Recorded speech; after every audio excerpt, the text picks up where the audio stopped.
Dan Moriarty, Precinct 2, Chairman of the Permanent School Building Committee. I guess, how did we get this far so quick? Your Permanent School Building Committee has been meeting 40 times at least over the past 2 years. Some of us have gone into Boston to meet with the MSBA at least 5 times. And we have always had a quorum at our meetings. Our meetings have been advertised. We had a lot of options to go over, and we always had a unanimous vote. There was really only one option, and that's the option that you've seen tonight. We can't comment enough on our project manager, Mr. Seeley, and our architect, Ken Kovacs. They sort of led us all the way to a point where we are tonight. We certainly hope that you go forward so we can go forward into the actual project. Thank you. Thank you, Mr. Moriarty. Are there other questions or comments on Article 14? Ms. McHugh, can I have a microphone brought over for you?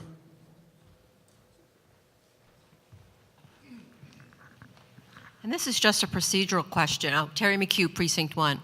Is there a way that we can do a dummy vote or something like that before we take an official vote, so that if it was unanimous that we wanted to do this project, that we didn't have to sit here and listen to all the comments, because I'm sure it's going to get a little testy as we do this.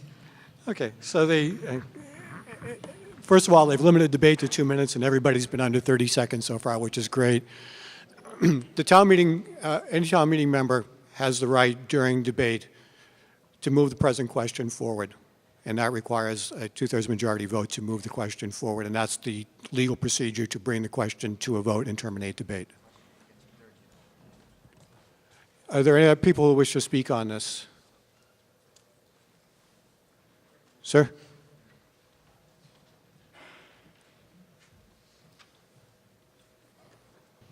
Doug Surprenant, Precinct 1. Are there any safeguards in place to make sure this doesn't cost $150 million instead of $106 million? Thank you, Mr. Superintendent. I think, yeah, Tim, I guess you got that one. Well, the safeguard is the amount in this motion. The $102 million is the safeguard. So, some communities have imposed a cap for the local share, but other than that, the MSBA and the OPM will they're responsible for keeping us on track. Doug, you okay? Yeah, okay. I have you in 1 minute. I have this young lady next, and we have someone down back Karen here. Santorelli, Precinct 4. I just want to say that this has been debated for an awfully long time, and now is our chance to make a difference for the students, to bring them up to par with surrounding towns, for the teachers and the staff to have a better working environment, which also helps attitudes for both students and teachers, and to help the town move forward. So I really hope that everybody tonight votes in favor of this. Now's our big chance to do the right thing finally for the town of Holbrook. Thank you, Ms. Santorelli. Down back, we'll have a microphone brought for you.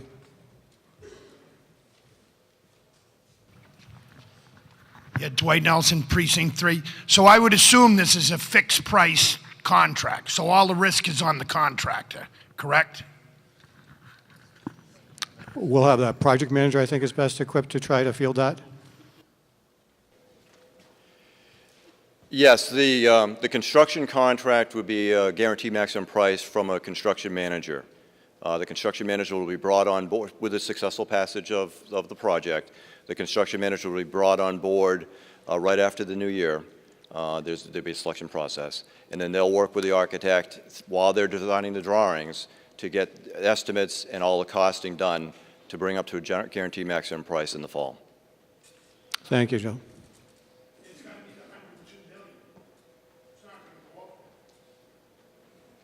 Go ahead. Thank you, sir. Right. Thank you, sir. Yeah. Yep. Be seated. Thank you. Yes, that is the maximum. That is the maximum. Okay, thank you.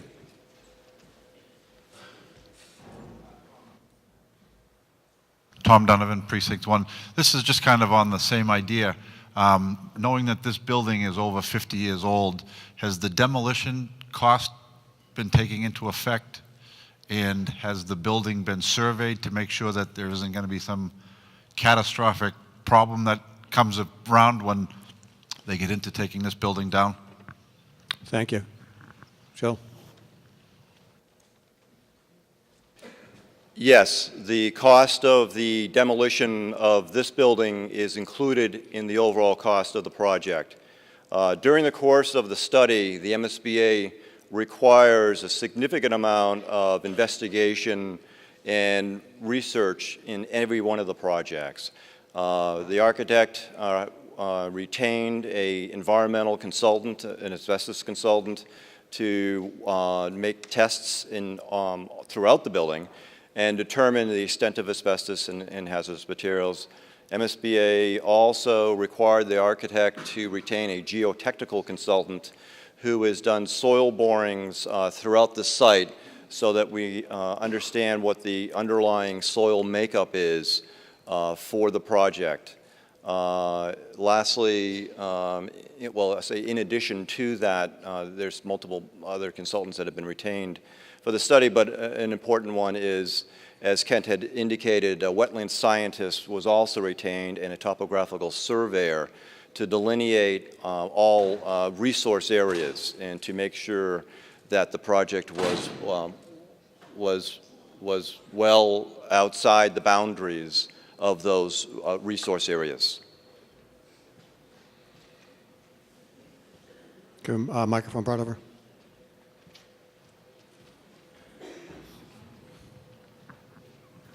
Thank you, Mr. Moderator. William Forty, Precinct 3, also Vice Chair of the Holbrook Conservation Commission.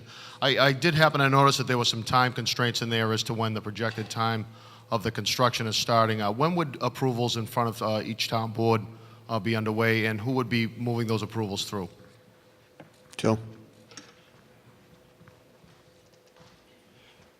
With the successful passage of the project, the design phase would commence immediately.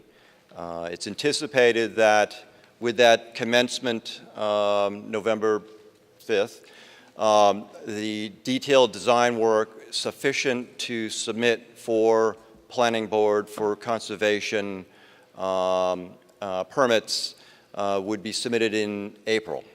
And we believe there's sufficient time for public hearing and processing from April to when ground would be broken in the summer, early fall of 2015.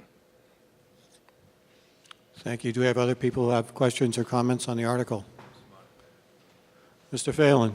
Oh, and we have some over here. For you, I'll get Mr. Phelan, and then we'll have a microphone brought down for you. Thank you. Go ahead over there.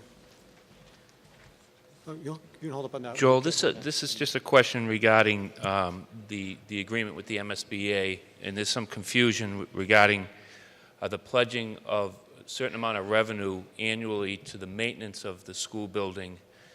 And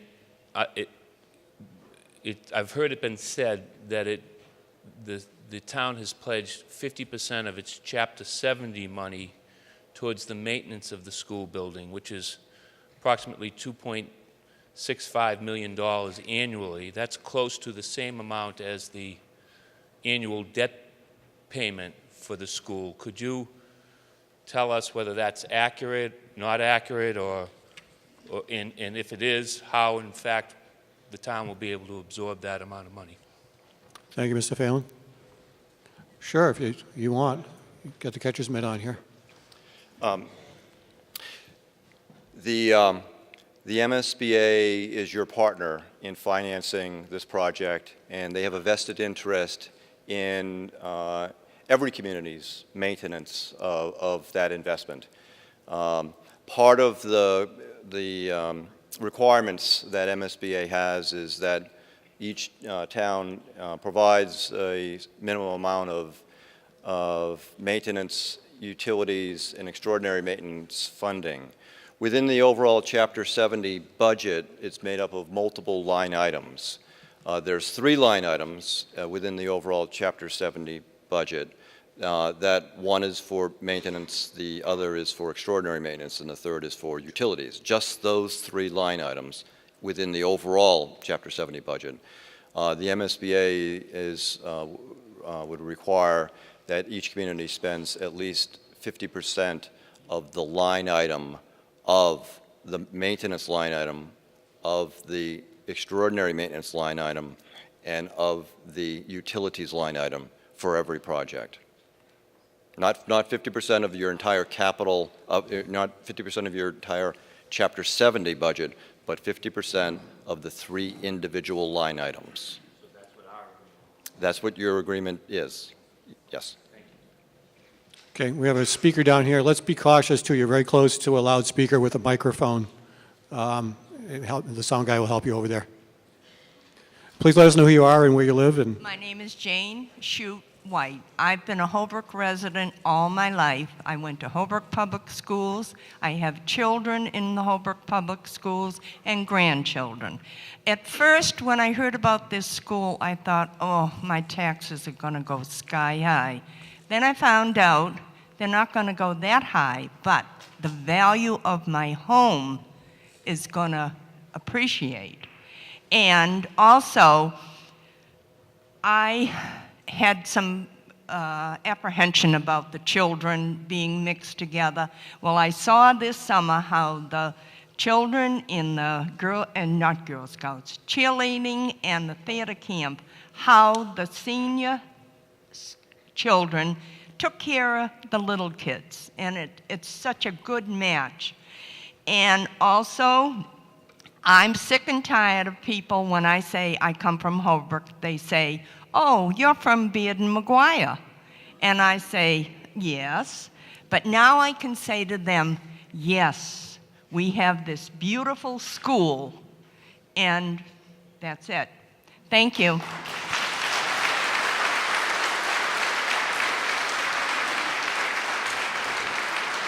I got you number 2. You're up first, yep.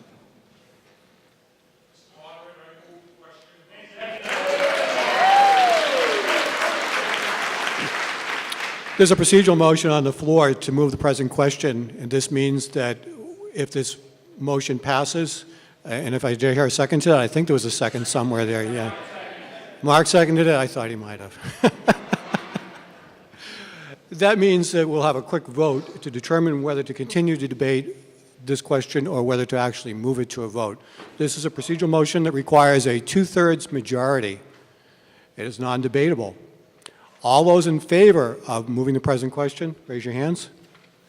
All those opposed. This motion carries unanimously.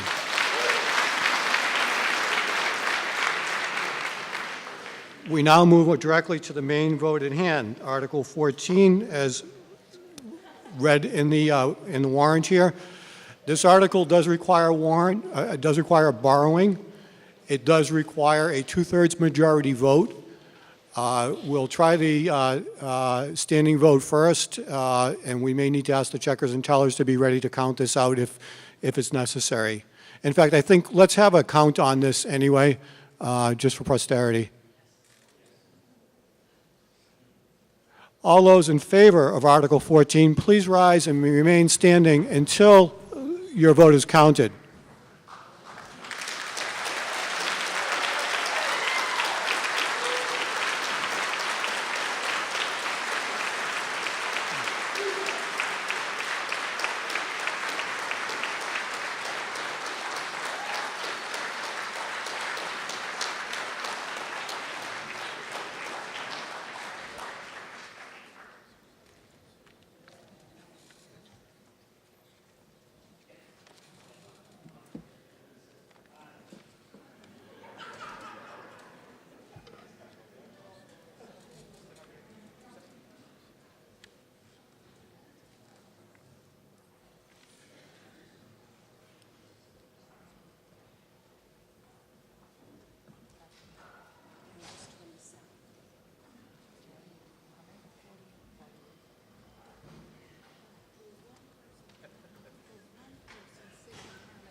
checkers out. Okay, please be seated. The count is in. All those opposed, and you're encouraged to stand if you are opposed. There's no harm in doing so. I see 2 opposed at the present time. And we will say that motion carries. What was the 155? 5-2. Motion on Article 14 carries.